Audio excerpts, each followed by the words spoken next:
Well, my background is metal and jewelry, and I've been working in that for probably 18 years, but I've always incorporated mixed media with that all along the way and found objects. And my jewelry work has always has been more sculptural and larger the last number of years, and it was just getting to the point for me where I was ready to get it off the body, where it just needed to have its own place and not be portable. So basically, I followed my impulse of working in series.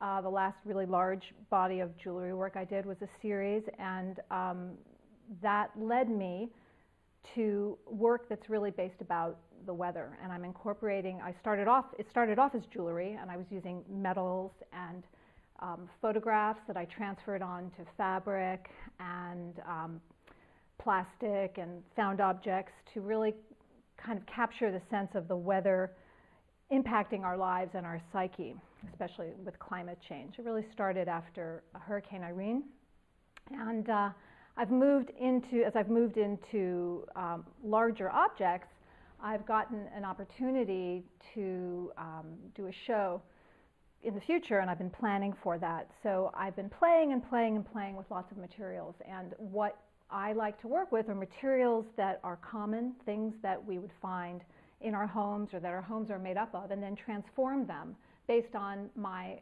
feelings about weather and change and the insecurity that comes with that, and the needing to protect the environment and protect my home and my family. So those feelings get translated through my experience into these materials. So I'm transforming these materials into art objects, but I'm hoping that when people look at them, that first they'll see the impact of the art from afar, but as they get closer, something will come over them where they'll recognize, they'll have some kind of understanding, oh, this is not canvas, and this is not just wood, it's, well, what is this anyway? Oh my gosh, it's the stuff, you know, my house is made out of. It's the stuff, you know, I see in the stores and the ceilings. I use a lot of ceiling tiles, acoustic ceiling tiles. So I'm trying to transform these materials so that they tell a story that connects to people's experiences of change in our environment and in the weather.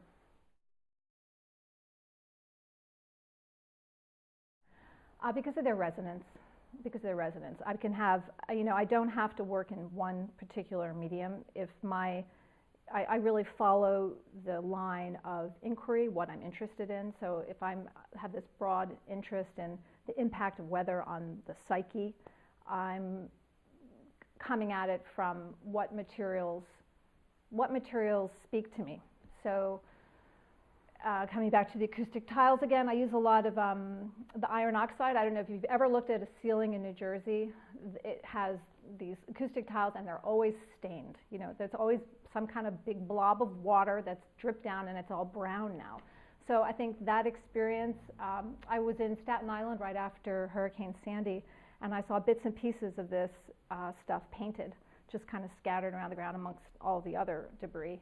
So those kinds of things have left their traces on me, and as I approach the materials, I'm trying to communicate my own experience of being at the mercy of the weather through those materials.